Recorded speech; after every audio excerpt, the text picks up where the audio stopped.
Cartomante Cap 4. The next day, while at the office, Camilo received this note from Vilela. "Come right away to our house. I need to talk to you without delay." It was past noon.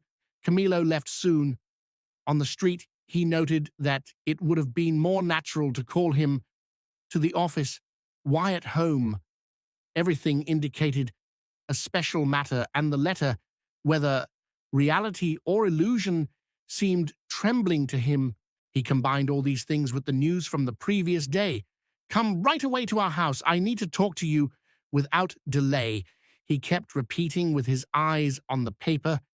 Imaginatively, he saw the tip of a llama's ear, Rita subdued and tearful, Vilela indignant, picking up the pen and writing the note, certain that he would come and waiting for him to kill him. Camilo shuddered. He was afraid. Then he smiled wanly, and in any case, the idea of retreating repulsed him, and he kept walking. On the way, he remembered to go home. He might find some message from Rita that would explain everything. He found nothing, no one. He returned to the street, and the idea of being exposed seemed increasingly plausible to him. An anonymous denunciation was natural, even from the very person who had threatened him before. It could be that Vilela knew everything now. The same suspension of their visits, without apparent reason, only with a flimsy pretext, would confirm the rest. Camilo was walking restlessly and nervously. He didn't reread the note, but the words were engraved before his eyes, fixed, or else, which was even worse, they were murmured in his ear in Vilela's own voice. "Come right away to our house. I need to talk to you without delay." Said like that, in the other person's voice, they had a tone of mystery and threat. Come, right now, for what? It was almost 1 o'clock in the afternoon. The commotion grew from minute to minute. He imagined so much what was going to happen that he came to believe and see it.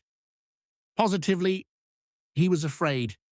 He began to consider going armed, considering that if there was nothing, he would lose nothing, and precaution was useful. Soon then he would reject the idea, ashamed of himself, and continue, quickening his pace in the direction of Lago da Carioca to get into a tilbury. He arrived, got in, and ordered to proceed at a wide trot. The sooner the better, he thought. I can't be like this. But the same trot of the horse only aggravated his emotion. Time was flying, and he would not be long in facing danger. Almost at the end of Guardavella Street, the tilbury had to stop. The street was blocked by a cart that had fallen.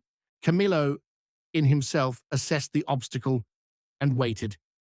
At the end of 5 minutes, he noticed that next to, on the left, at the foot of the tilbury, was the house of the fortune-teller, whom Rita had consulted once, and he had never wished so much to believe in the lesson of the cards. He looked, saw the closed windows, when all the others were open and crowded with curious onlookers from the incident in the street. One would say it was the abode of indifferent fate. Camilo reclined in the tilbury so as not to see anything.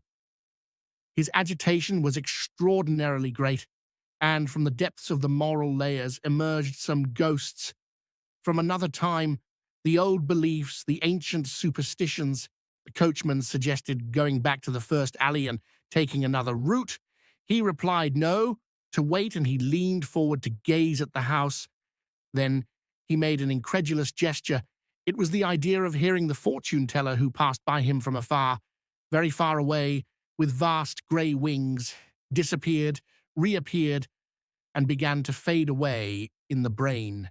But soon after it moved once again, the wings closer, making some concentric turns. In the street, the men shouted, pulling the cart. "Come on, now, push! Go! Go!" Soon the obstacle would be removed. Camilo closed his eyes, thought of other things, but her husband's voice, whispered in her ears the words of the letter, "Come now, now." And he saw the contortions of the drama and trembled. The house looked at him. The legs wanted to descend and enter. Camillo found himself before a long, opaque veil. He quickly thought about the inexplicable nature of so many things. The voice of the mother repeated to him a bunch of extraordinary cases, and the same phrase from the Prince of Denmark echoed within him.